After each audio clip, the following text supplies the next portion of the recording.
an opportunity for you to talk. We're now listening. We had our sine rule to find the area, right? So we needed 2 lengths, the angle in the middle wrapped around, and we could confidently find our area of the triangle. And we had 3 different questions, Lucas and Rian, where you could just slap it straight in. So you had the 2 lengths, angle in the middle, whack it straight in, and away you go. And then what happens if you were given the area? We could sub that in, a little bit of algebra working backwards. And again, if we had the area but missing an angle, all good. If you weren't here for that, you should have already watched the video.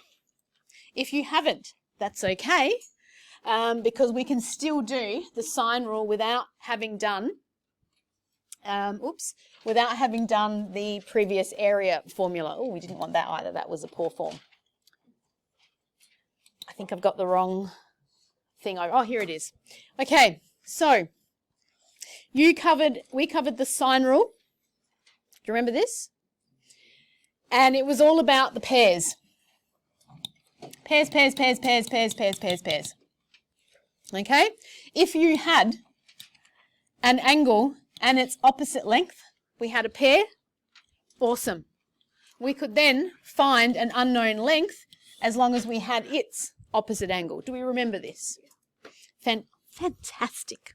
And we went through. Today, what we're going to look at is what happens if we now want to find an unknown angle. So notice, we look. At the moment, we've got our area formula, but we're going to dismiss that for 2 reasons. One, it doesn't give me the area or ask for the area, so that's a big heads up. And the other is I've got 2 lengths, but I don't have the angle in the middle, right? So goodbye, no area here. I look at this, I see that they're wanting me to find this angle. They've given me the opposite length, and I have a beautiful pair happening here. So I'm going to slap it straight into our part 2 formula, which is sine A over A equals sine B over B. Now, you should go, isn't that the formula we just used before? It's just flipped upside down. And yep, yes it is. Because if you think about it, 10 over 2 is the same as 5 over 1, agreed? If I flip both, 2 over 5, oops, don't do that, because that won't be right. Uh-oh. What did I just do? Whew, pressed the wrong button then, didn't I? If I flip them both, isn't that also true? Yeah. So I'm not changing the rule, I'm just turning it upside down on its head. And the reason for that is because I like to keep my unknown upstairs. It just makes my algebra easier. All right, so when I'm finding an unknown angle, I start with that upstairs. Simples? Right, like we did last time, we're going to sub our information in. So it's going to be sine what? The angle that we want, we're calling it theta. Its opposite, its length is 6, equals, what's the pair? The only thing you have to make sure you're doing here is that you're going sine of the angle, and I don't think that's a major issue. So sine of 63 over its opposite length, 8. Right, that's the hardest bit, because now we hit the algebra. We're first going to get sine theta by itself. I times the other side by 6. That's the way. So we go sine theta equals sine 63 over 8 times 6. And I don't want sine theta, I just want theta. So how do I get rid of the sine? Inverse sine. I love how you said that too. That you said inverse sine. Well done.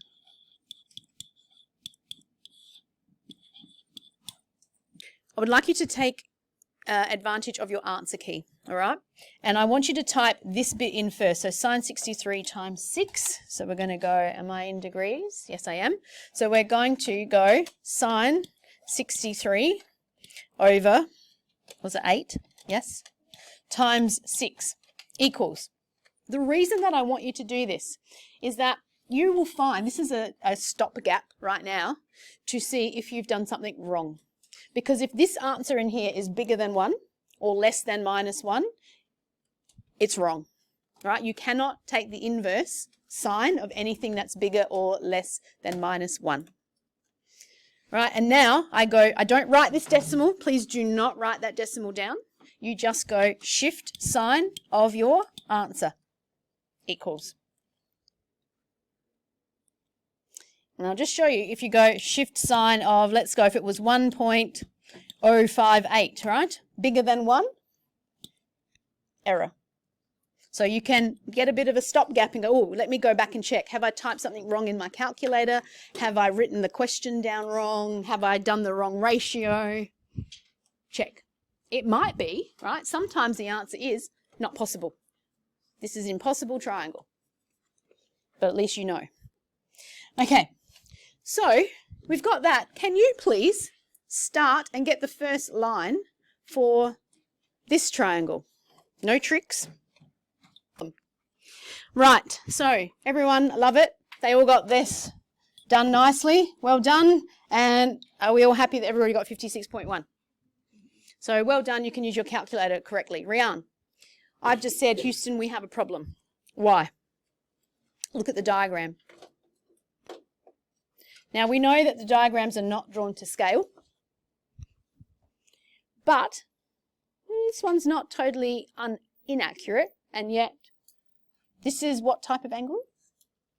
An acute angle, but the diagram clearly shows obtuse. I never know. Reflex is like the massive one, isn't it? Yeah, bigger than 180. So here's the deal. When you are finding the angle using the sine rule, you have to always consider the thing called the ambiguous case. What does the word ambiguous mean? Pardon me? Up to interpretation. Up to interpretation, yes. And in this case, ambiguous, I've messed that up because I'm trying to talk. Ambiguous, right? The ambiguous case is that we could have two solutions. Pay attention. So look what happens here. This 8 meters, am I recording? Yes. Why is this still here? Oh, that was the copy. This 8 meters, instead of when it was 17 here and it flicked in, what if it flicked out? Now it's still 8 meters. That's still 17 degrees. This is still 23 degrees, but this is a new angle.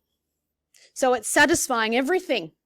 Look, it's satisfying everything from the original question, the degree and the 2 lengths, but it can be drawn in 2 different ways. Can you see that?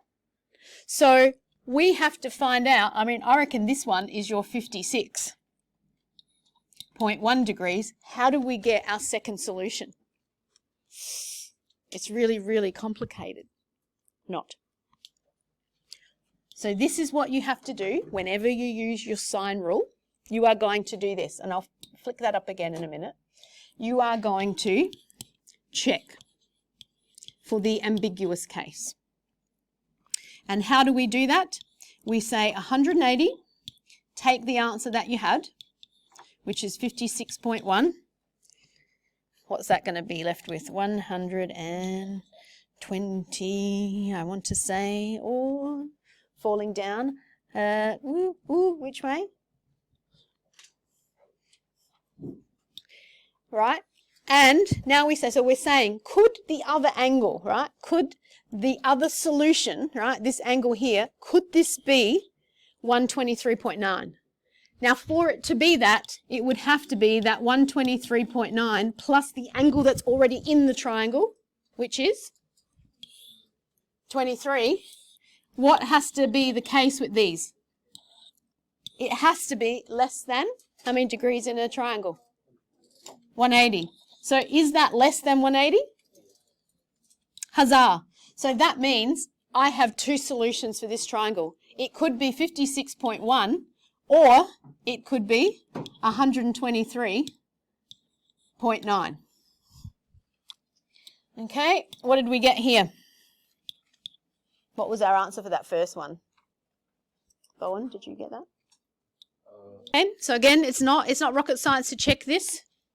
We go 180, take the answer that we got. It's 138.1. So now we go, what's 138.1 plus the other angle that was in the triangle? 63. Oh, clearly that is more than 180, isn't it? 30, 60, 90, or even more. So no two solutions. That is your only solution. Done and dusted. No ambiguous case.